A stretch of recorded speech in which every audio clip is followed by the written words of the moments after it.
All right. Hi, everybody. It's our CFB Talk 187. It's Tuesday night. This is when we always like talking to you about whatever you wanted to discuss in college football. I'm Bobak Ha'Eri. I'm your regular host. Obviously, offseason is currently a little distracted by what's going on in basketball, but things in college football still occur, still happen, and there's always something to touch on. So, I'm going to go ahead and kind of just hit a couple of light news and notes as we kind of warm this up. If you'd like to join the conversation, you can always hit request in the bottom left of the Twitter app on your phone. But current topics going on right now. This is one I've been tracking this kind of story on the side because I think it's a really interesting idea coming out of the Big 12 because again, I admit I'm a bit of a fanboy of the commissioner. Brett Yarmark has had some interesting ideas. I mean, even if they don't work, he's being bold, he's being creative, and he's trying to make it a little more relevant and a little younger, quite frankly. But one of the interesting ideas that kind of came out of these things that the Big 12 is planning to do was create a Big 12 kind of Mexico initiative to kind of expand the market to reach down into Mexico where there's a lot of where there's a lot of football fans, A, and B, college football is also an appealing sport to them. Obviously, the NFL has played games down there. One of the initial plans was actually not to launch football necessarily, but put some basketball games down there, potentially some of the other sports. I know they were planning to have a couple of games down in Mexico City in basketball, and then potentially they were hoping of maybe even setting up another international bowl because obviously we've had one in the Bahamas, which is presently being played in Charlotte, I believe, last year, obviously, and then this upcoming year as they do some repairs to the stadium. But we've had games again in Canada, the International Bowl. Some of you might remember that, and we've had games internationally before. Obviously, early season games in Ireland. We're going to have another one this season. Historically, we've had games in Japan. There's even been a game in London before. So this game in Mexico was also part of the plan. So originally, they were going to. This is last June. They announced they were going to host basketball, women's soccer, and baseball in Mexico, tipping off with Kansas and Houston in Mexico City in December. Now but they just said with the expansion of the Big 12, obviously they've got new members coming in with the Four Corners schools coming from the Pac-12. They just want, I guess, a little bit of time to onboard everyone. They're also adding a couple of sports as well, so that when they do join or when they do kind of take a move, they'll be ready for that. One of the amusing responses I read to this news on our CFB by actually a regular user, Citronati, the Big 12 first has to take a siesta, which I thought was kind of a cute reference. But that's kind of a lighter news, kind of one of the odd stories that may have been missed. Obviously, we had April Fool's Day that just came and passed. And I was having this conversation with Shahan Jayaraja, who I host a podcast for Advanced Media Group. He's obviously with CBS Sports. It's called the College Football Survivor Show. I might as well just pitch that all out there. But he and I were talking about how April Fools changed a little bit. They aren't really as many funny jokes, I think. Maybe it's because we're now used to things. He thinks it's because we're just used to false information in general. I think because, with social media, best you might get an interesting graphic. I thought FAU had a cute one with the we're better to host the Battle of the Coasts than off of the Atlantic, and the idea of hosting a USF FAU game on an aircraft carrier with a fairly okay graphic of a superimposing one on a ship. That was an interesting one, but overall, I mean, I feel like a lot of April Fool's jokes have been kind of mild in the past couple of years. It's an interesting transition. I mean, it's weird in the old days of the internet, which is weird to say this, but I mean, when I tell people, when I talk to like my own undergraduate students 20 years ago, I realized it was like 2004. So I guess that I remember that like it was yesterday. So in those days, you'd go to a website and see all the stuff someone had set up. So it's not quite the same, I think, seeing a tweet or something of that nature. Another interesting kind of story. This is more for the humor of people who were responding to it. So Georgia Tech is doing some work on Bobby Dodd Stadium. As part of the work on it, it's going to actually decrease the capacity a bit by 3,000 spots. One of the responses, and this is from, again, these are from neutral fans in this, but, 3,000 Georgia fans are going to be upset every other year, which I thought was kind of an amusing response to that. But I know they're trying to improve the stands. Sometimes when you get rid of benches, you end up with a reduced capacity. So I believe it's related to that. I see someone has their hand up, we always enjoy having folks join. Again, you can always hit request to join the conversation about whatever topic you'd like in college football. I see Mage Ingrid. It's good to see you. Let's go ahead. So, Mage Ingrid, when you get a chance, feel free to unmute. We can get to whatever conversation you'd like to talk about. What's going on? Okay, well, I'll just keep on going through. So, another interesting story that kind of that's been mentioned on and off this week on various shows and things like that, and I think it's an interesting topic. Is NCAA President Charlie Baker wants to ban prop bets in college sports, and this has been something I know that has come up. There's also been some articles about, for example, in basketball, some of the cleanup players on games that are already out of the way are being harassed over not hitting the over and the under on some of these particular scores. But the prop bet thing is interesting because obviously we had an NBA player who seems to have bet on himself, or at least bet on the under on a game he was going to be playing. The Raptors, I believe it was the Raptors. I can't remember who they were playing. It was kind of misreported because people, especially those who aren't as familiar with the NBA, were saying like, "Oh, he's getting NBA salaries, he's getting millions per year." Actually, it turns out he's getting, I mean, more than most people do. He's getting like $400,000, but the amount of money that was being bet was actually more significant in his kind of a salary range than it might have been for like obviously the bigger NBA stars. But it points out if somebody like that could do that, with all the college athletes, and obviously football is one, basketball is another, and any other sport you can gamble on, the ability to potentially get someone in on that kind of especially that kind of a bet is potentially problematic. Now, whether or not it could be banned is a whole other question, practically speaking.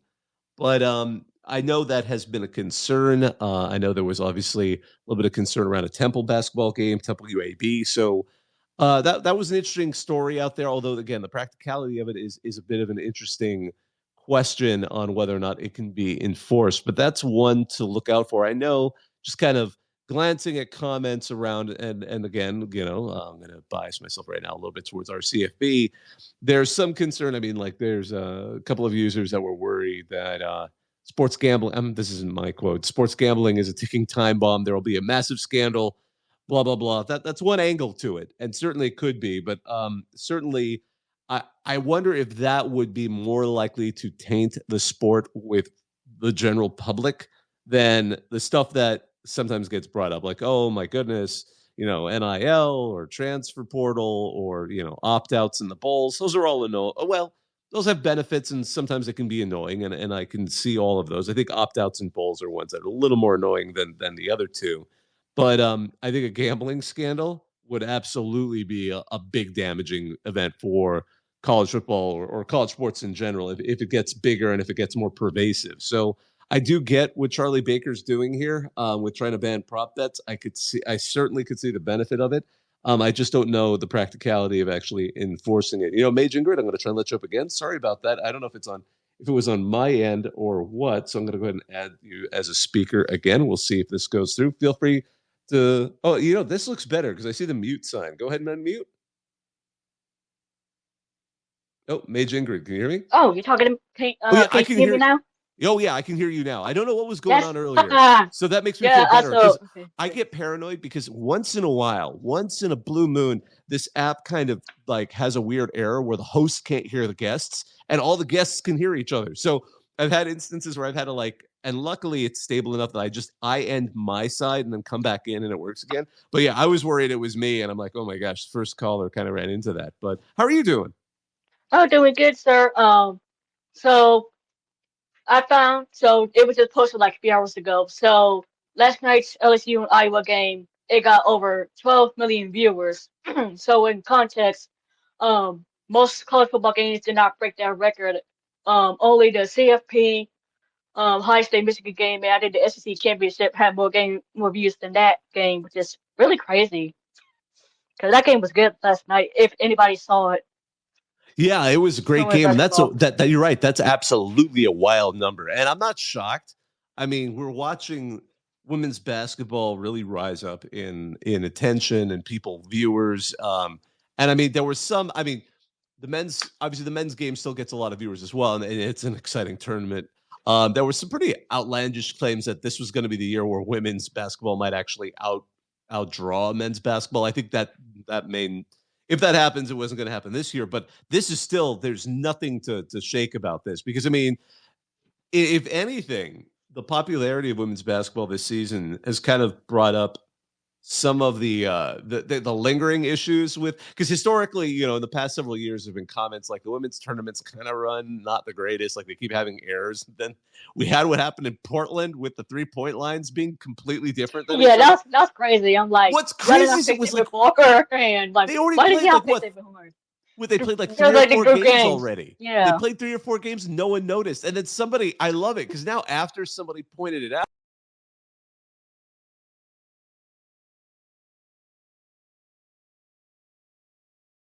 last night, and you look at the photo of like the screenshot, and you You can see see Senate, it. yeah, and you're like, how did the TV audience not notice? Because it's not Yeah, like I actually noticed on the TV, but I thought I was being delusional, but nope. It actually was true. I'm like, oh my gosh, what the heck kind of mess is that? And then once it's uh, where the Trailblazers play too, I'm like, y'all ain't setting picks that ain't line. So like the last game was played in Portland, and like it took y'all that long. oh man, that is just so funny. You know, it's interesting too, because for all the attention the Iowa LSU game got, you know, one of the other interesting things was one of the other Elite Eight games was UConn beating USC, my alma mater, See, but yeah, whatever. that was a But good game the too. reason I bring it up is that match, excuse me, drew 6.7 million viewers. On its own, Hmm. it would have beat every title game since '96 in women's basketball, except last year's title game. So to say that game was already, you know, just shy of only one other women's tournament game, and that it was, you know, more than doubled by that, or almost doubled, I should say, by that Iowa LSU game. At one point, it apparently peaked at 16 million viewers, although the average is 12.3. So that's incredible. But hang That's on, a wait, when did it peak? it. I don't know when it peaked. I just see that the data says it at one point it peaked at 16 million for Iowa What? LSU, and I know UConn USC peaked at 10.4. But those moments, I think they average it out. I admit I'm not a Nielsen like expert or by any means, but I mean that's great. That's wonderful for it's wonderful for just sports. You know, I don't want to say women's sports. It's wonderful for women's sports, but also sports. You know, I mean, that's just great. To see that attention and to see people kind of getting on board with that, that's awesome, because the games were excellent. And I think that's wonderful. But thanks for bringing that up. Yeah, I mean, it beat a lot of college football games. I mean, that's incredible. That is That's I'm like, you gotta be kidding me. well, I think also, to be fair, the tournament funnels interest. You know what I mean? We're all being Hmm. funneled into the top game. So it's kind of like when you said the CFP. The CFP is funneling the neutral fans who would watch maybe not their team. Because I mean, college football is Saturday, just like college basketball, with even more teams. I mean, if you're going to be following your team, there's a billion teams out there, even at FBS. I mean, there's a lot of teams. So it gets the viewership gets a little diluted. So it's always fun to kind of see how it kind of coalesces on these weekends. But that's great. That's wonderful for those games, and that was certainly an exciting game in hoops for sure.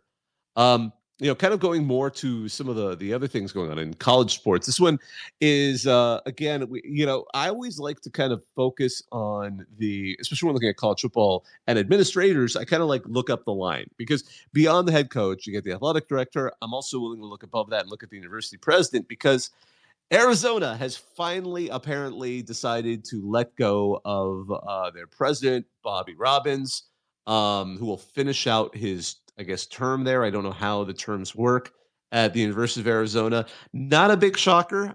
He loves Arizona sports, and he was known as a booster of Arizona sports. He was not the greatest at math, as it turns out.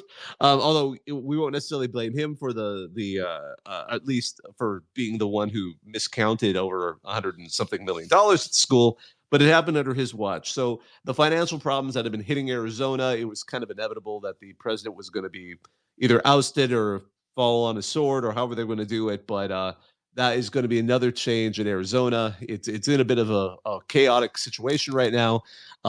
Especially, I mean, that was part of the reason they lost Jed Fish. There was no way they were going to be able to bid enough for him when Washington came looking. And Jed Fish, in an interview, basically is within a few weeks of arriving at Washington, kind of noted that he could, and it was a sideways comment because he didn't exactly critique Arizona. He obviously said he enjoyed his time there, but he said, now I actually have a budget to pay for better assistants, which is something he couldn't quite do, especially with the major financial difficulties the entire university is having as they get ready to enter the Big 12.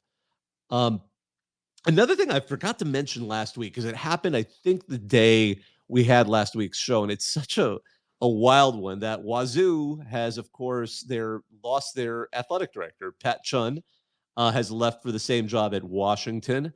That has been a real blow, I think, to the Wazoo faithful and a lot of their kind of their pride, because I know one of my favorite comments was like, Judas, like people were straight up comparing Pat Chun to Judas Iscariot and all of those kinds of things as being traitorous. But Washington, of course, they lost their I forgot, it was Troy Dannon. Yeah, he briefly was there before he went to Nebraska in this kind of series of moves ever since Ohio State hires the Texas A&M AD, Texas A&M hires the Nebraska AD, Nebraska hires the Washington AD, and the Wazoo AD was next up to make that maneuver.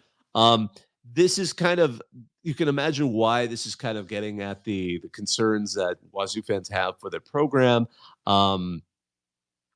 Jake Dickert, he has a quote out there now that came out a few days later that I think could come back to potentially haunt him, in the sense that people asked him about the departure, and he said, "We want people who want to be here." That works in recruiting. It's really awkward in a world where salaries can increase by quite a bit, and people do start to look out for, I love this place, but I also would like to, have some even more, potential money for my family, for my kids, however you want to look at it. And some people, like, if Dickert leaves Wazoo, that quote's going to come right back at him. It was interesting.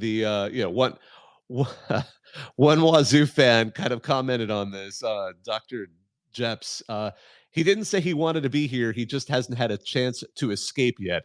With some fans noticing in Vodka Veritas, a regular poster from Stanford, saying that, this was a coach that everyone expected to leave, but had a poor second half of their season and got no offers. Another comment was actually, it's again, this quote's going to be super awkward in a few years. Wazoo fan, aka D11, this could be super awkward in just 9 months.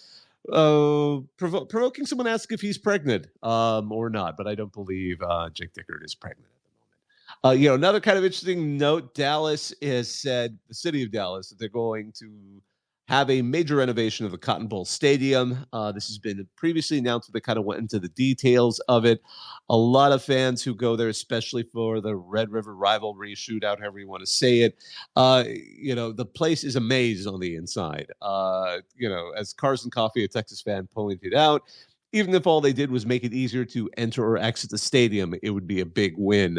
An OU fan said, actually, they're going the other direction. They're going to just make it a giant escape room to make it harder to get out of the stadium. But some of the fixes that they're going to do, they're going to add 14 new escalators, have a multi-story entrance on the west entrance gates, increase some of the press area, improve their restrooms. I mean, I have heard from both fans and the press that is one of the most dated venues to see a game. I've been one of my favorite comments actually I've heard was from Yahoo Sports Pat Forty, who said, like, yeah, you're crammed in a tiny press box with a bunch of especially for the Red River rivalry, with a bunch of local beat writers and columnists who are being done favors, because those really do have a lot of sway in the state of Texas, more so than I've heard other states.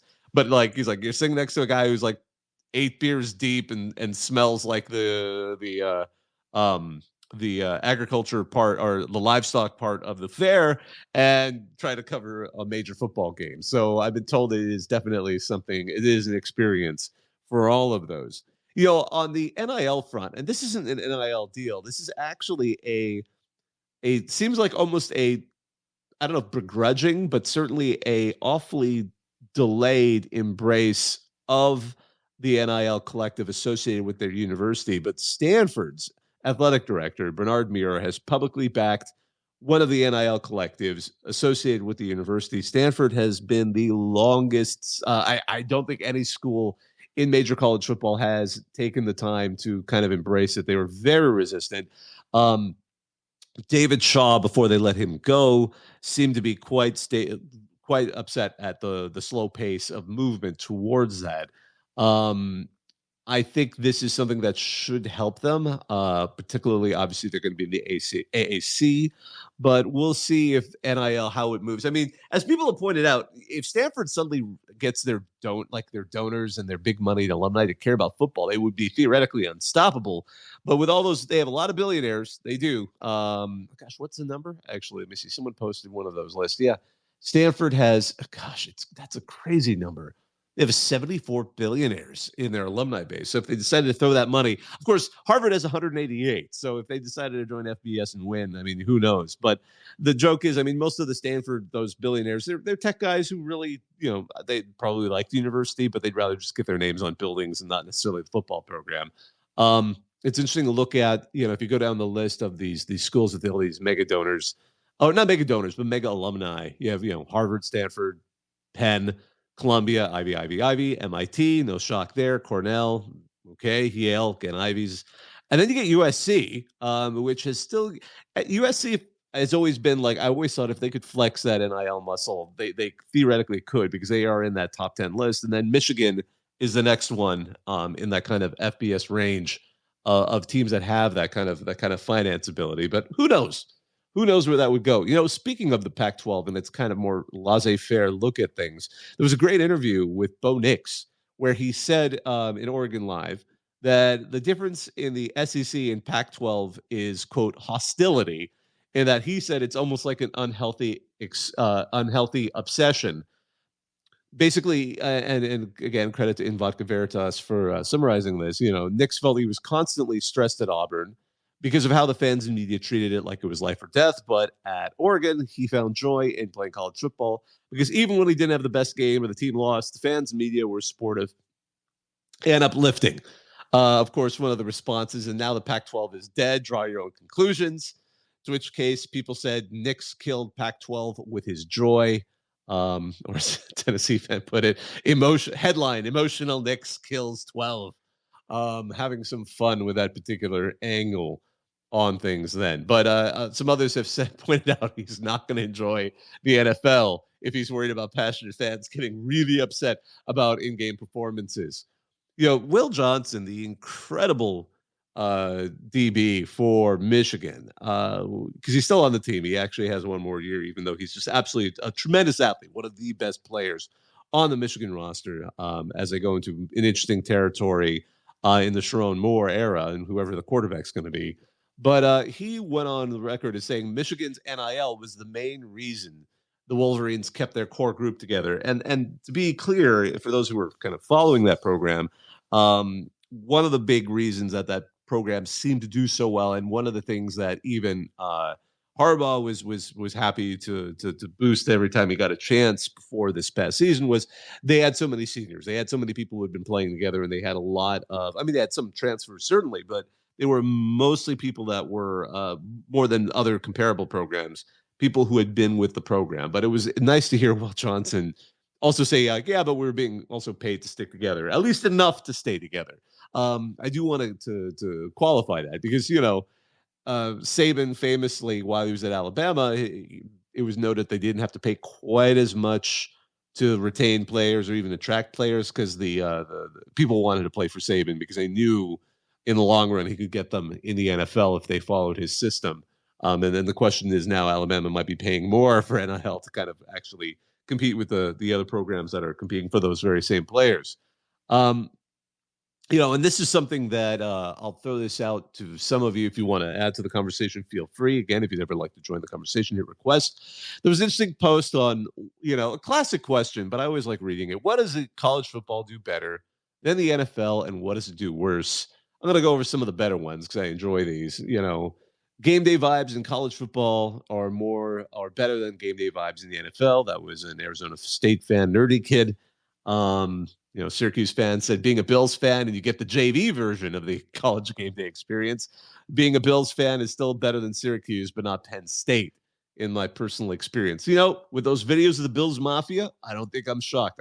I'm amazed that those guys can jump over those things. Obviously, I'm sure beer helped, but to smash some of those tables. I like her.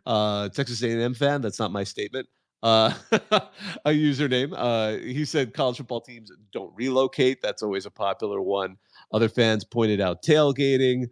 A lot of commentary on the atmosphere. I agree with this Ohio State fan, certainly ambivalent. The college game tends to be more entertaining. Of course, he acknowledges he's a Browns fan, so maybe that's why. But I think it is entertaining because the talent levels are more disparate. You're not going to get these thousands of players, and there are thousands of players at FBS going into the NFL. So you end up with kind of more wild games, unexpected issues, more creative offenses and approaches to the game. So I think these are, again, some of the more interesting things. It's always fun to see how people react to that. Another interesting question that got thrown on, and I see, Daniel, I'll let you up here as well, that I enjoyed was if you were prompted to be your team's athletic director, what would your first moves be? This is by a Washington fan, Mysterious Edge. And as a Washington fan, he wanted them to invest in basketball, add Wi-Fi to Husky Stadium, improve the game day atmosphere. And he asked fans what they would do. The top comment right now was from an Oregon State fan, Strawberry G5, who said, "I would just probably cry," which was sad and funny at the same time. You got to feel bad for the Beaver fans right now about what's going on. Texas fan Spicy Chili would create a men's hockey team, a hockey team for the Longhorns. Another one I just have to acknowledge, Georgia Tech fan Hugo Stiglitz, 1981. He said, "I would call the Big Ten commissioner, beg to join. If he's receptive to the idea, I would then sue the ACC. Otherwise, I would publicly express Georgia Tech's devotion to the ACC." That one made me chuckle a bit, I got to say. So, Daniel, what's going on? You've been patient. Yeah, what's going on, man? How are you? Good. Hey, I guess going back to your question of what would you do if you were an athletic director. So I am a KU fan. Funny enough, I'm actually going to be the new co-host of Rock Chalk Sports Talk here in Lawrence. Oh, awesome! Yeah, I'm super excited. But I just want to, whatever Travis Goff is doing, he's laying down a blueprint for how other programs should be run. Travis Goff has put so much money into everything with football included. I mean, he's really upping the football game. He's, extending Leipold. He's building a brand new stadium. He's putting that money into basketball as well, getting a huge guy like Hunter Dickinson, who came to KU, and he was pretty open about it just because of the NIL thing. I think Travis Goff has really figured that out. So whatever Travis Goff is doing, I think other ADs should be looking at it. I love that choice. I think I agree with you completely. He's exciting. He's young. I mean, I'm going to say he's young because I'm only like, oh my gosh, I'm actually older than he is by 2 months. Wow. So sorry, I just saw his birthday. But he reminds me of Brett Yormark in the sense that they're both kind of, and obviously they're now ones that they're in the same conference together, but they were willing to try interesting things, creative stuff, but also, watching the plans that are now for what's going on with, especially the KU football facilities. I mean, that's just incredible. That's tremendous. It almost makes you wonder, like, what took so long. Also, this is, and I want to believe he obviously had to sign off on it, but was willing to kind of look that way. But I was impressed because again, they can't play on campus this season with all the work going on. I was impressed by the idea of playing the Big 12 conference games in Arrowhead, but then the non-conference games are going to be in was it Children's Hospital, the MLS stadium, Children's Mercy Park, where Sporting Casey plays. Yeah, that is brilliant. Well, yeah, and it's a great venue. We actually sent one of our reporters when the final year they had the D2 title game there before it moved. And that is an amazing venue. I've heard nothing. I love MLS games. We had a whole previous show where people just got really running with like a lot of the smaller teams, like the MAC programs would benefit from just learning from what the MLS does with their stadiums. But Yeah, no, I live here in the Twin Cities, and Allianz Field, where the Minnesota team plays, also incredible. And you see Right. them everywhere. Like, they're beautiful stadiums. They're interesting. They somehow, the architecture isn't just, especially for those of us who are old enough. Like, again, I'm as old as Goff. I remember the '80s when like every stadium looked alike. I'm not from the Twin Cities, but I moved here when the Metrodome was still around and the Gophers were playing there. And you'd walk in there, you're kind of like, what? Because I grew up in Southern California, so the NFL had moved out by the time I really cared about football. But I mean, I remember going to the Coliseum. That was cool. The Rose Bowl was cool because it's so. I mean, yeah, it's a bowl stadium, but I mean, it was the first, so or second if you're counting the Yale Bowl. And then looking at some of the others are so generic. But I mean, yeah, this is great. This is wonderful for Kansas. Yeah, it's huge for KU. I grew up. I had season tickets to all the home games, and even as a kid, I was like, "Man, this kind of sucks." Like, the stadium was not. It wasn't great compared to. I went to a game at like OU, and I was like, "This is like a castle compared to KU's."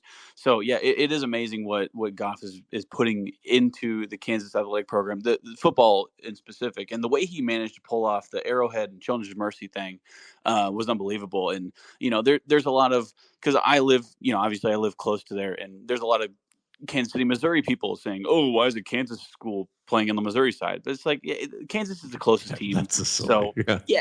Anyone who knows the area knows why. Yeah, exactly. I mean, that's a natural fit, and the two cities, probably the two states and the two schools definitely have.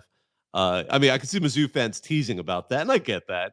I don't think K-State fans would necessarily should point fingers there because, again, I'm sure a lot of their alumni are in that area as well. So, yeah, that's a good one. I love it. Yeah, and again, and he hired Lance Leipold, which is all you need to say. I mean, that was. I'm glad he took that risk. I mean, I'm going to just say the Buffalo thing still impresses me the most because the idea of reaching down to D3 is underrated in a lot of ways, and hopefully more people. I mean, it's been played out quite a bit, but with obviously Kalen DeBoer being an NAIA guy who won championships. Oh, lo and behold, once you get him in FBS, he can coach too. Some people pointed out like they have harder times at those lower levels. Like Leipold arguably had an easier time only because Whitewater is kind of was a D3 power. But like Kalen DeBoer was like, yeah, I had trouble. Like, you had to get the bus, even organize it to get the team to go places and to win. And it's like, you get to FBS, it's like everything's ready. You just, even Fresno State, you arrive there, it's like, hey, everything's ready to go. You can just kind of do it. And then now at Alabama, my goodness, it's like he actually can just, focus more on that.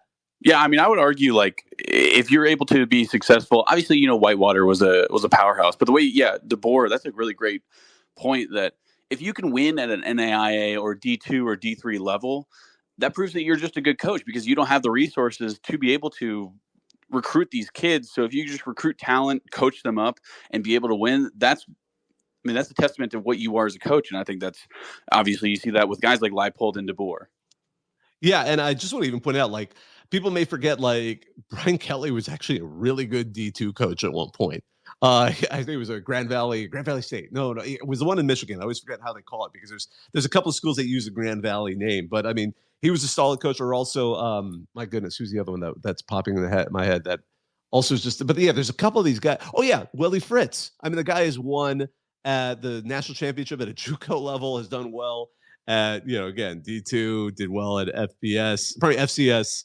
And then, has climbed up and won at every step. And I mean, rebuilding Tulane, it took a little bit of time because Tulane was never a built thing. But yeah, it's amazing. Who knew? Coaches who can coach actually can coach at multiple levels. I hope we see more of it. And I'm glad, again, credit to Goff for willing to do that, especially after the fiasco that I thought it was more unexpected. I was expecting more things. out of Les Miles. But we all were. Yeah, man. Because I thought, like, okay, after the Willis, because I mean, I also remember the Charlie Weiss, where the only time I ever saw it was Athlon magazine, because they were always super boostery about any coaching hires. The only time I ever saw them give somebody an F for a hire, and I'm like, yep. I even then I was like, there's no way it could be that bad. Oh my gosh, was I wrong? It was that bad. Yeah, I mean, we were all the same. Look, we were all the same way. We're like, oh, Charlie Weiss won a national championship. That's so cool, and he's going to come to Kansas. Like, what a treat! And then he was just there for a check. And I think we just this year was the last year of the contract where we were Yes, paying him. it was recent. I know it was more recent than people realize. Like he spent a lot more time being paid by the school than actually being and then at the Les school. Miles was just an absolute disaster. That is the most heartbreaking thing because I was so in love with him. I was like, yes, this is the guy. And that was just such a dumpster fire from, oh God, I don't even know. Yeah. Awesome, Daniel. Thanks so much. And what was the name? So the show you're joining is. Oh, it's a Rock Chalk Sports Talk. It'll be on it's a radio show. We're also on Spotify and Apple Podcasts. But yeah, Rock Chalk Sports Talk will be on KLWN and Lawrence, if any Lawrence people are there. But yeah, you can also check us out on Spotify and Apple Podcasts. Awesome, man. Thanks so much. I really appreciate it. And good luck with that. You're always welcome to come up and talk or stay up and talk. But I just it's a force of habit. I've done interviews before where it's like you always give a guy a chance to shout out their where to find them and all that stuff. I respect it. So thank you, man. I appreciate you letting me talk. Yeah, absolutely. Hey, John, what's up? It's been a minute. Man, I was about to say the same thing. It has been a minute. How you been? Good. I couldn't do a show 2 weeks ago because I was in Vegas with my kids and we had a show conflict. And I'm like, all right, I'll take a break. Basketball was going on. I could see people in the sports books, and I just kind of would point out to my kids, see, that's where adults gamble on sports, but a little bit of that. I love Vegas. I've been going there since I was 5, and I'm 44 now. So it's my cabin. It's where I go when I need to relax. But how are you? Hey, not bad, man. I was actually on vacation last week, so that's why I missed the weekly chat. But actually came back a little late tonight too, because I was actually I knocked something off my sports bucket list tonight. I actually went over to I'm actually in Omaha, and I was able to actually catch a game at Charles Schwab Field. Creighton was actually hosting Nebraska tonight, so that was a pretty cool experience just to see that whole place in person, where the College World Series is hosted.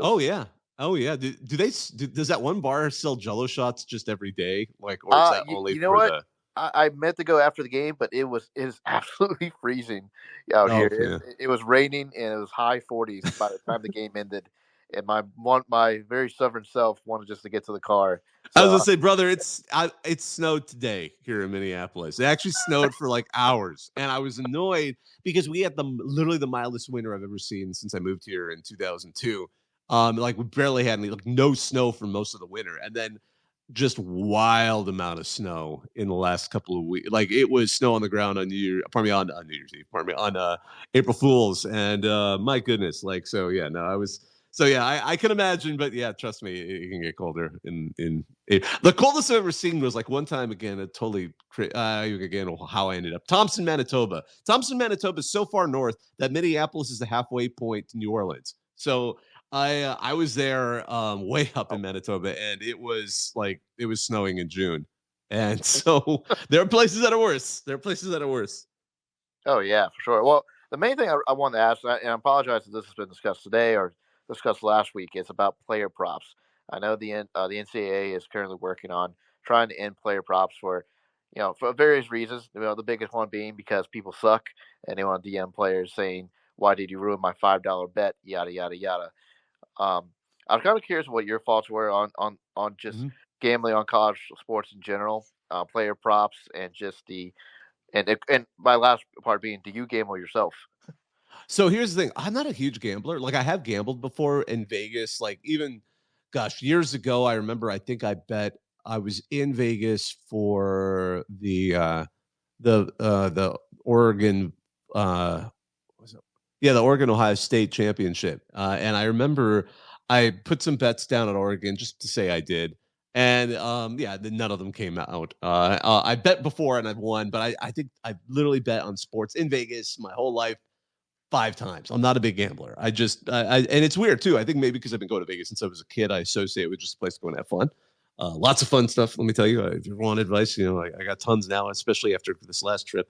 But I talked a little bit about it because Charlie Baker is trying to get rid of prop bets. I do like the prop bets thing. I think that is admirable because it's too easy to manipulate. With the way players, betting on, for example, basketball number of rebounds or number of points scored, that's easy to kind of. There's so many thousands of basketball players at all that, especially like if you can bet on minor games, like guys who have no NBA future, no even Europe future, they're not going to end up playing in Turkey or something like that. Those guys, yeah, you might be able to get them. You might be able to get them to take a little bit of money because they're not getting the NIL deals that they're hearing about. They may not be able to get those just because they're not as interesting. So yeah, you might be able to get them on a prop bet. That's more worrisome, especially when you consider that NBA player. I think it was on the Raptors who seems to be getting in trouble for that, and his salary was like 400,000, 400 and something. It was a lot, but not like people were confusing him as being like an NBA superstar. So if you can get into a guy like that and get him to maybe do a prop bet, with all these college guys and men and women, to be clear, you can potentially find someone. So those are more concerning. I kind of get that because one of my thoughts and my earlier takeaway on this was like with all the concern people say about NIL, oh, I'm going to stop watching. Well, people kept watching. Oh, transfer portals ruining it. People kept watching.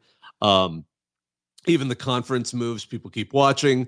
I think if there's a major gambling scandal or two, that could really shake the foundation. That genuinely would piss people off. I think way more so than some of the other things. So those would be my concerns on that. But let's see here. Mage Ingrid, you've had your hand up, and then we can go back to John. Oh, hey, got a question. So for this upcoming season, what game are you most looking forward to? Because for me, is one game is Alabama and Georgia again. Oh, this upcoming season, I am. There's so many good games. I'd love to see some of the new conference matchups. I mean, there's a lot of them. So obviously all the major conferences are going to have new games, but I admit I like some of but it's funny too. I immediately think of a non-conference game that's got my attention, probably because after being in Vegas and because it involves my alma mater, I'm really looking forward to it because I'd love to maybe cover that game. It's LSU USC in week 1 in Las Vegas has got my attention because it's also good. It's going to be a great, like, how these teams stack up. Both these teams had good offenses and just terrible defenses, and USC was certainly the worst of the two, but both of them have done a lot of things in the offseason. So which team is going to have that edge? And it's one of those games where, and again, I don't want to oversell it, but they're teams that should be in a position where if you see a close game, one of them could come back and end up being quite good later on in the season and just be a one loss. And remember, we're heading into the 12-team playoffs, so a loss, even 2 losses, if you've got good wins, is not going to count you out. One of the quirky things people don't even think about is the first 4 seeds aren't the top 4 teams; they're the top 4 conference champions. So we're going to have some teams that in the AP ranking are not in the top 4 who are going to get those first round buys because they're a conference champ. It's going to be almost certainly the ACC and Big 12 champ along with the Big 10 and SEC title game. So who knows? Will it be Utah? Will it be Oklahoma State program that makes it through and people weren't thinking of them as a top 4 team, but suddenly because of the new playoff, they are a top 4 seeded team because they're a conference champ. So it's going to be really interesting to see how that plays out. But yeah, no. So that's the one I'm thinking of. Hey, John, I know you probably want to. We're kind of slightly out of order here, but John, what was in your mind? Yeah, I was just trying to give my thoughts back, and I think you made a lot of good points about of course, players possibly possibly get influenced to bet or mess up prop bets. Of course, I'm kind of favorable with it as well, just because of just how bad social media's gotten with guys with this random people DMing especially college kids. Yeah. I think I'm really uncomfortable with the idea of a kid who like you said, a lot of them are not going to go pro. Like there's they want to get a degree and play sports. They're getting DM'd by a random dude who probably lives in his mom's or uncle's basement because he didn't hit his $10 parlay. I think that's just ridiculous. Unfortunately, in a perfect world, we probably won't need to do this, but we're at a point that I think it needs to happen. Personally, myself, I love betting on college football myself. It's always one of my most enjoyable things. There's nothing gives me a better thrill than betting on a Tuesday night sicko Mac game and then hitting that bet. That's one of the greatest feelings out there. You get judged by all your friends, and it's a blast all the way during the week. And to me, it helps me keep track of the smaller teams as well. Like I think to me, I can figure out how a team if someone asks it or in the year, I see, someone says, "Oh wow, this team was didn't know this team was this good." I could say, I know, I lost every bet on them this year. But so that's just my overall feeling. I feel like this is fair since I asked you that I give my own Oh yeah, no, I appreciate that. opinion on Yeah, that as well. and I was just thinking, by the way, Major Ingrid's question about the game I'm most looking forward to. I should totally. I was like, I should look up something to kind of set them up an answer to, like, I'm looking forward to the new conference matchups, but actually, like, instead bring up, I cannot wait to see Stanford SMU in the ACC game. That is the game I'm looking forward to, or even better, Louisville visiting Stanford Stadium. Two programs that never like. Louisville's happy to be there. Stanford can't believe they're now paired up with Louisville, because Stanford and Cal were notoriously elitist when it came back to the idea of Pac-12 expansion. Anytime will they join? Because you remember the old talk, like, oh, will they join Fresno State, San Diego State, Boise State, some of the better Mountain West programs? And it was always like, no, they're too good for them. And Louisville was always awkward. I remember when Louisville joined the ACC, there was actually a little bit of comment, because when you actually look at the U.S. News and World Report, which I know is nonsense, but they were like the worst ranked FBS team. And that they were like, oh man, what does UVA, UNC, and some of those teams think about that? But now to see Stanford, I love it. I love that. That to me is humorous, because they can be very egotistical at Stanford. And I can say that as someone who has been a fan in their stadium and had them come as rival, because that band will not let it go. Actually, also, my goodness, this is the best thing for the Stanford band. I don't like them or hate them. They come up with really either terrible or interesting stuff, but it's going to be interesting. I cannot wait to see the kinds of things Stanford's band comes up with, especially in home games against, SMU, Wake Forest, Louisville. Like, they're going to have to come up with all new material. Virginia Tech coming to town. Like, what are they going to do? I can't even imagine, but that's interesting. Daniel, I saw your hand go up. Yeah. Hey, so by the way, I'm a first-time listener on the Spaces, so I don't know. I'm sure you've gone over it before. But what are your takes on the conference realignment in general? Because, I mean, obviously, you're a college football guy, but at the same time, UCLA's rowing team is going to have to go to Rutgers on a Wednesday night or something like that. So how do you feel about that in general? I understand money moves everything, but are you more of a fan of the regional aspect of it, or are you cool with the way that the conference realignment is going? I wish it didn't have to happen, but at the same time, I'm not as I don't decry it, I think, quite as vociferously as some of the others, out there, especially, I think, and I don't blame columnists. It certainly gave them a lot of material, right? But, at the same time, it stinks. But, the Big 12, I think, arguably came out if you want to look at regionality, the Big 12 probably came out the best in all of it, right? Because, what did they do? They added they brought back Colorado, and then, you brought in the Four Corners schools, who were at least contiguous in some aspects. And have some cultural connection, because obviously some of the old border conference stuff with Texas Tech and the Arizona schools and all of that stuff. So at least there's some of that. But yeah, it's annoying in a lot of ways. UCLA needed it. USC wanted it. UCLA needed it. I think that's definitely the. And I'd love to know. I don't know if anyone's ever figured out how that worked out. Did USC say we want to go, but we'd like to bring someone with you, or did the Big Ten said bring someone with you, and then they kind of said, like, all right, UCLA. Well, yeah, it's a love-hate relationship between those schools. Having been there, because LA is such a weird town, because they dominate the city so much. That was an interesting pair to see leave. But I'm curious to see how that goes. The ACC one feels the most awkward. The Cal Stanford thing still stuns me, and I think I know John Wilner came on the one of the shows. I think it was a show I like, the Bruce Feldman and Stuart Mandel's podcast, and he said the pitch to Stanford and Cal was to stay in the Pac-12, and Stanford. And again, I don't know how much I buy into this, but John Wilner does seem to follow the Pac-12 pretty well when it was around, I guess. But Stanford would be the branding anchor of the four remaining teams at that point, obviously Cal and Oregon State and Wazoo, and to get the final say on which teams were added. And then Stanford opted instead rather to just go to the ACC and took Cal with them. Again, the idea of the private school taking their UC counterpart, like, all right, you're coming with us. to keep the rivalry, but also, that's the shortest possible travel distance in their particular the pairing. But that was an interesting theory. The idea that Stanford would stay and be an anchor for the Pac-12 to rebuild with those other 4 teams. I don't know how that would have gone. I think there's a lot of hopefulness that Kliavkoff may have had in trying to save that sinking ship. But yeah, I'm not happy with it, but I think people will get by most of it pretty quick. I think for the first few years, you're going to get, especially the moneyed alumni who are going to who like to go to occasional away games, are going to kind of like the variety in some sense.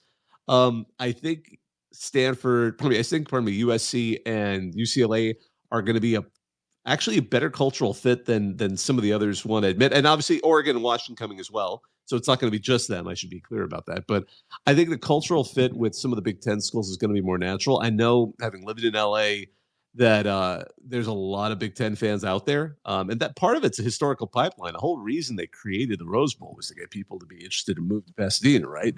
I mean, the Rose Parade predated the Rose Bowl. And then when they did the Rose Bowl, they said, hey, who do we invite? Let's invite this Michigan team that's looking so good and get all these people in the cold in the Midwest to see pictures of, let's go really back to the early days of wagons with flowers on them, probably sketches of wagons of flowers on them, but to make them think oh my gosh, it's New Year's Day and they've got all this warm weather to have roses in California. Why am I living in, Iowa? Why am I living in, upstate or wherever, outstate Minnesota, Upper Peninsula, Michigan? I'm going to move to this state. So, I mean, there's always been a pipeline of people in the Midwest moving to that area. So they'll have alumni there. And unlike the claims made about New York City, people in LA will eventually go and follow, the college sports there, at least the football games there. So that I think will be interesting. But is it? Am I thrilled about it? No, but I don't necessarily go bonkers about it like some have.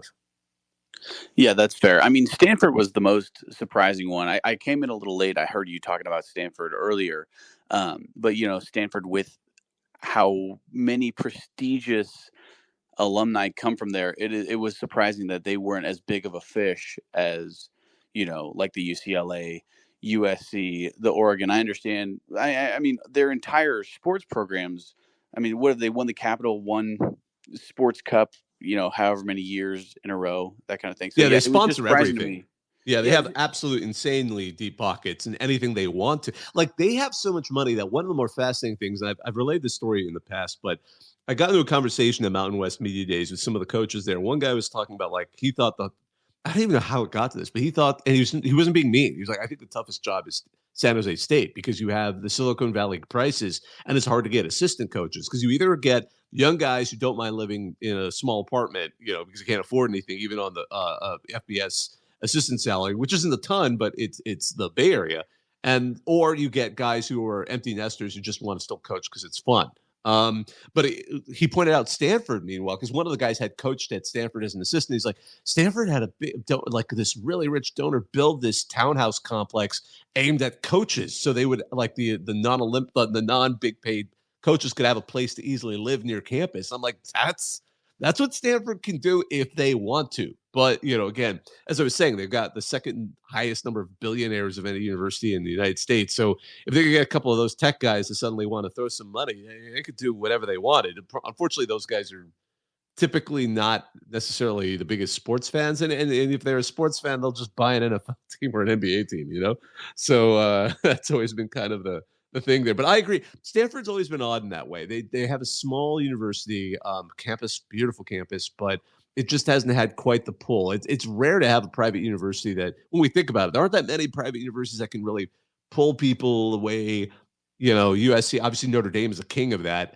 And Miami when they're really good. And a couple of others, obviously Duke is a basketball giant, but there aren't, it's harder to do than and there's fewer of them, that's for sure. Most of them, when you look at the Ivy League, they just rather kind of stay a little quiet, even though they have the ability to jump up. Let's see here. Actually, there's two Johns. So, John, you had your hand up, and then let's go to the other John that we just left up, John Orlandi. But John, John without an H. Go ahead. Yeah, I'd say without H, John is definitely a superior John, just in my opinion. But no offense, other John. But so I was actually going to speak what Daniel was just saying as well. I'll be honest, I'm not gonna go bonkers, but I definitely hate it. I hate everything this college realignment has gone. These super conferences, the idea that some of these teams don't play each other for almost 8 or 9 years at a time, that even though they're in the same conference, I think it's all just diluted. And I know everyone gets their money, everyone's happy, but I really am curious what the long term implications are going to be of this. I really, from 10 years from now, what how different the sport's going to look because of this. Oh, we got two Daniels in here now. Nice. But yeah. Remember when Rutgers moved to the Big Ten? We all freaked out. Man, good times. Yeah, one of the and this is a again listening to people who I thought had good opinions, learned people on the subject college football, who threw out one potential and long term development that might come out of how the playoff could go. If you see the playoff kind of start to reward schedules that are either more creative or which I doubt at this point with the way it seems to be set up. But somebody thought like there was a theory where if, for example, conference title games lose their importance, and I think they may if especially if when we go to the larger playoff, the 14 team model and you have more locked in programs. But the theory was if those start to go away and instead it starts to become more of a focus on teams, in different will that we eventually see some teams want to be independent, but honestly, there was a short window where that made sense. And now the more I'm talking it out, I think with the 14 team playoff and some of the nuances of it that may prevent that. But there was at one point I thought an interesting postulation that after 10 years would you start to see teams realize that really, you can just make your schedule and go independent. But yeah, no, I think it's not thrilling, and yeah, I agree with you on that. So, John Orlandi, what's going on? You've been super patient. Yeah, I just dropped by, started listening, and I kind of wanted to get your opinion on the two Pac-12 teams that are left, which is Washington State and Oregon State. They won that huge lawsuit, and with SMU and all the defectors who are leaving, they're not getting full profit sharing for quite some time. I think I saw that Stanford and SMU have like 8 years until they start pulling ACC profit sharing, and I just wondered how you take of that, if it's going to hurt the program, what Washington State and Oregon State do with all this cash. I want to say it was close to 300 million. I'm not quite sure the exact number. If they go and try and build the Pac-12 up again, maybe try and strengthen the Mountain West. Where you think that goes from there? That's kind of all Yeah, that I was wondering. yeah, it's a good question. So they got into a question over how the lawsuit was about who gets to control what as the conference kind of winds down, and more or less it turned into a settlement where the teams that were departing just wanted to be and again this is part of the strategy that gets in the lawsuits. Like they were willing to just kind of get to a point where they reached a settlement after a lot of saber rattling and some court motions. But they, as you pointed out, Oregon State and Wazoo are going to basically get the lion's share of the money for the next of this kind of payout of this kind of like just leave the whole situation, leave it be. That'll help them in some ways because also they're going to inherit some of the liabilities the conference is dealing with, which which are substantial but not so substantial that they're going to ruin the payday completely. The best argument, the best way to look at it is Oregon State and Wazoo will have basically about 2 years to kind of just rest on their laurels. And I point that out because I know the NCAA has said, like, look, after 2 years, we'll give you a couple of years to sort this out, but eventually you're going to have to come up with something because your conference is just too few members. We won't recognize a conference at all anymore. So it seems like with that in knowledge and with the fact that now they have money to kind of safely operate for those next couple of years, they're going to do their best, try their hardest to get into some other conference, one of the P4. They're going to try their hardest, and the backstop to that is going to be if it looks like it's not happening, then they're going to look to the Mountain West and figure out some way to either probably bring teams in. They'll probably be, quite frankly, forced to bring all of the teams. If they don't, that'll be an interesting situation, right? But that is probably where it's going to go. I'm not saying that they're going to necessarily bring in the Mountain West teams, but that's going to be their strategy. It's interesting to note, kind of as I did really at the outset, just kind of tossing. I meant to mention it last week, but seeing Pat Chun, the AD of Wazoo, leave to then take the Washington job really had a cut deep into the Wazoo fans on the future of the team as being and where even the guy who was at the head of the ship was thinking it was going. So that was certainly a concern. But at least of what's going to happen for those two, we're going to see them basically do their best to try and join one of the Big Ten or the AC, probably the Big 12 or the ACC most realistically. Maybe it's interesting to think that. What if the ACC? Obviously, we now have Florida State and Clemson trying to get out of the grant of rights deal. What if they leave and somehow I think it'll be a free for all if that happens. I think we'll see North Carolina have a bidding war by the Big Ten and SEC because by all accounts that's the most desirable team because it brings in a totally new market and is a program top to bottom that can compete in all sports. Even if it's not the best at football, they can certainly play pretty well and be a competitor. That'll be interesting. Georgia Tech would also be an interesting one. I don't think SEC might be interested, but the Big Ten would theoretically be interested in that. That would certainly bring them a very interesting team. But that's all theoretical. That's all. We'll see where that goes. But if that happens, then suddenly, hey, Wazoo, Oregon State, you guys still interested? Because one of the things the ACC has been trying to do, and part of the reason they were willing to add teams, is they knew that if they keep their team level at a certain number, the way their deal with ESPN was structured, they can't renegotiate the TV deal, which was locked into place until 2036, as long as the ACC stays above a certain number of teams. So some of the other thought was adding those three was to backstop it. But again, where the Pac-12 or probably where the Pac-12 teams, the two remaining teams end up, we'll see. But I don't know. Maybe I'm a little more pessimistic. I think they're going to end up going for a couple of years and then eventually just kind of make that deal with the rest of the Mountain West. And we'll see where that goes. It's a good question, though, and one that is going to be burning in the background for sure. John, what's going on? Hey, I know you're just talking about scheduling in regards to potential playoff appearances in the next several years.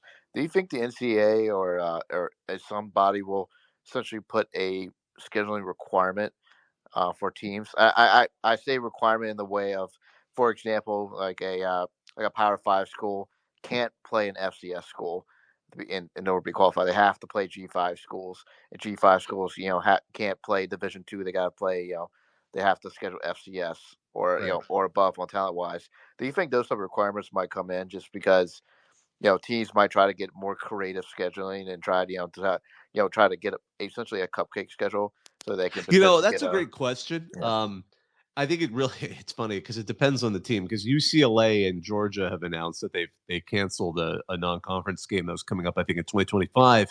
And some people said like, well, they've got their Big Ten and SEC schedule. So with the one benefit of those two particular mega conferences is those those season schedules, those league schedules are going to be enough that the conference doing well in those conferences should get you, into the playoff if you finish in the top couple of spots, no matter what, regardless of those ideas of putting automatic qualifiers. I mean, so if you're not necessarily one of those teams, you may want to schedule a little tougher. But in terms of the idea of like scheduling a cupcake, I don't know if we're going to see a lot of changes there. Quite frankly, now I just want to clarify: I don't believe any FBS team can play a D2 team. If they do, it's non-countable. I don't foresee them changing the rule where only one FCS opponent counts. So sometimes a team ends up playing two for various reasons, and only one of those victories counts towards eligibility. But those might only apply to the Bulls, quite frankly, which are obviously kind of becoming less relevant, especially if you're not in the playoff. However, I would be shocked if the playoff, because for example, like think about that. If, gosh, let's say Georgia, and I'm not saying they would do this, but let's say Georgia schedules two FCS programs and then also shuts out the entire SEC 1 year. I don't think anyone's going to be like, oh yeah, they're not good. But again, I think we're relying on the fact that the teams kind of know that there's a line. You just kind of, even their because those home games oftentimes are terribly attended. When they schedule some of those cupcakes or the November SEC SoCon Classic football matchups don't always do so well. So I don't think we'll see. I think we'll certainly see them included, and I think certainly we'll see a lot of G5, P5 games like we always have, or P4 games like we always have. But I don't know if there's a real need to change it because that is the or probably that's kind of the surprising result of all of these two mega conferences is the regular seasons for conference schedules are going to be actually pretty good. And at least it would be hard to throw too much shade on it. Yeah, I wanted to kind of just quickly jump through a couple of other, as we're getting past an hour, which is typically when I like to wrap up in the off season. Wanted to hit on a couple of other interesting stories here. One of the ones that appeared a real story on April 1st, which is always awkward, right? On3, I was able to poach Steve Wiltfong from 247. He was one of the major guys at 247. So the Fong bombs, as they're so called, are going to start appearing on3. It's always interesting to note, and some people pointed this out because of the whole. There's Shannon Terry. If you don't know who he is, he's been the founder of Rivals in 2000. So he founded Rivals.com. Obviously, one of the real beginnings of the idea of recruiting being something you follow. Because when I was in college in the 90s, recruiting was like okay. Like I remember, like I heard, like, hey, there's this new freshman quarterback. What's his name? Carson Palmer. Oh, okay, cool. You know, like you didn't know anything about them. Like a handful of kind of weirder fans would be really into recruiting. I don't know if that's changed that much, but yeah, it was a much smaller thing. And then he sold it to Yahoo in 2008. Then what does he do 2 years later? He founded 247 Sports. And that was sold to CBS in 2016. And then in 2021, he founded On3. So he's got a pattern. So it's interesting to note some of the guys and men and women out there who might be part of the college football landscape that you don't realize there. But Shannon Terry and his On3 was able to poach Steve Wiltfong from 247. So that's a big get in sports media. Just to note that. Another interesting thing, and this Ross Dellinger reported this. I always love reading his reporting. He's always good at finding some of these interesting scoops. But this is one where I'm curious to see where it's going. And it's kind of a proposal right now. But it's coaching staffs. And the NCAA Football Oversight Committee has a legislative proposal this month that would expand the abilities of football support staff, permitting all staff members to provide player skill and tactical coaching instruction. Why is that important? Really, technically, I believe it's 11 coaches can actually coach players. That's where you get all the analysts and, the infamous or famous, what am I saying? Infamous, the respected Nick Saban school for coaches who can't coach well and all of that stuff. I mean, all these guys coming on as analysts, they couldn't technically talk to the players, although that was probably violated quite a bit. But the idea is they're now going to go beyond the 11 countable coaches, which were the 10 assistants and head coaches, which will allow them to interact more. It would also maintain the off-campus recruiters to 11, but here's where it gets interesting. Off-campus recruiters were typically with those same coaches, but this would allow to basically create 10 new staff members as countable coaches for recruiting. And I was listening to some of this. Ross kind of talk out some of these theories along with some of the other guys, Pat Forty and Dan Wetzel in their podcast. And one of the interesting theories they came up with was, could you have a situation where like you just have one of these guys, not even like a remote work person, a remote work staffer. If all they're doing is recruiting, like put them in Atlanta or something, and have them just go out and recruit the Atlanta area. If you're Texas, you're a recruiting guy, like one of them just lives in Houston and works out of Houston. It was an interesting theory. And I mean, they pointed out like salespeople don't need to know the product that well. You just need someone who can sell the program. You don't need a guy who can coach. You just need someone who can sell. And I thought that was an interesting theory. Obviously, it's very early on. They're still proposing it. But this is an interesting idea, and I really am fascinated to see where that goes. Because, again, suddenly these analysts that are being brought on could go somewhere.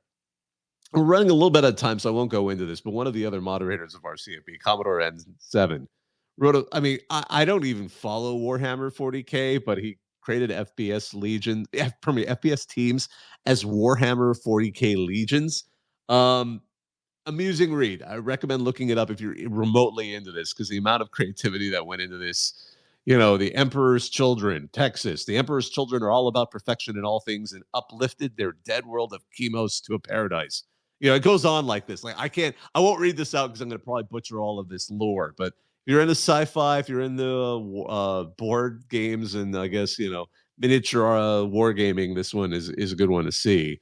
If you get a chance. I know it looks like this one was actually a story that was kind of coming out tonight from various sources, that the American Athletic Conference is, because obviously Oresco is retiring, they're apparently targeting Tim Pernetti as its next commissioner. He was previously the Rutgers AD up until 2013. And then he has been the head of IMG Academy, their president. So they're looking for someone. Again, he's a younger person, so we're going to see more blood into this, younger blood. But we'll be interesting to see where he goes from there.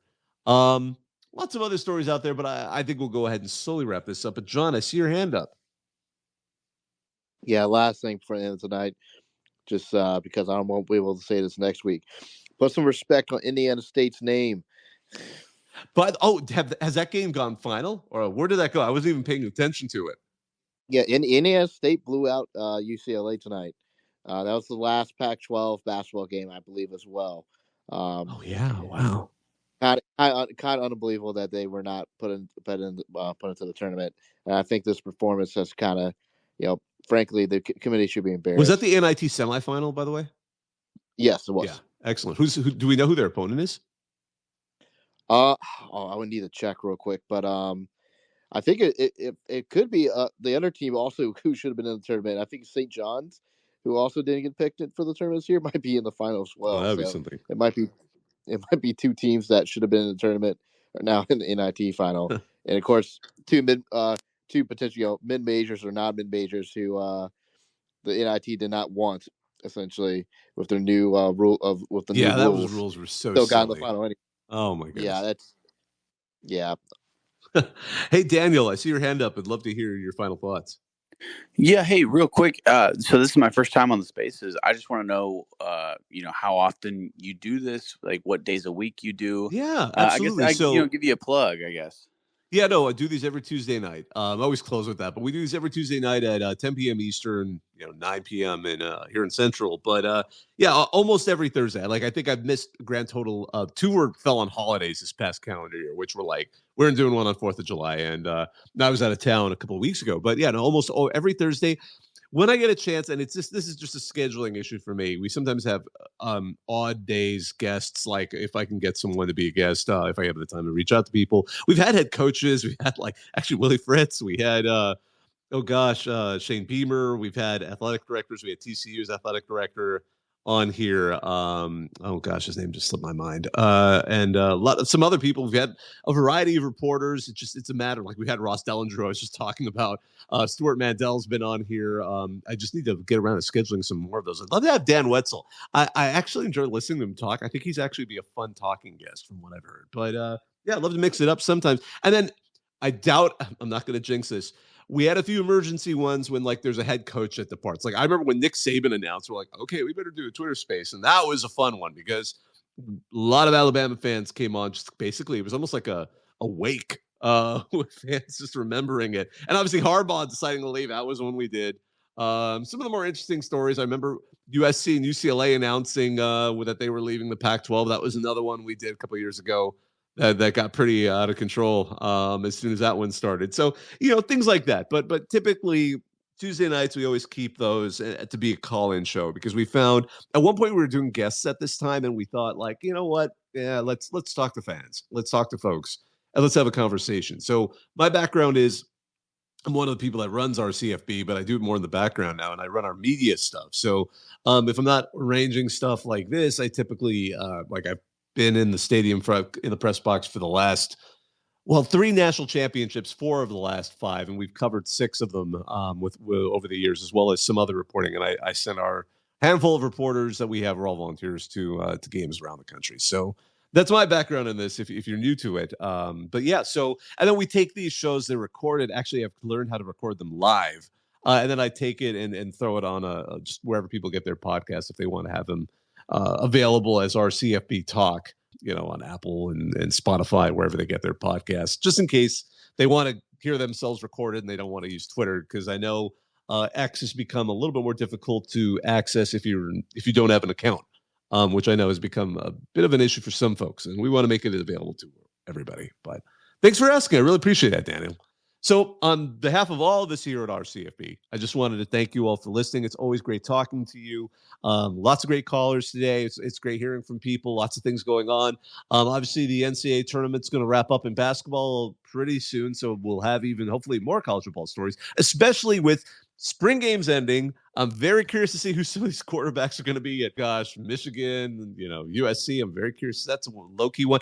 There's some injuries out there that have got me worried, like how well does Riley Leonard heal? Is he going to be an impact? I mean, when is he going to join and really get some reps with Notre Dame? There's some other stories out there. I don't want to, I could go really deep into that.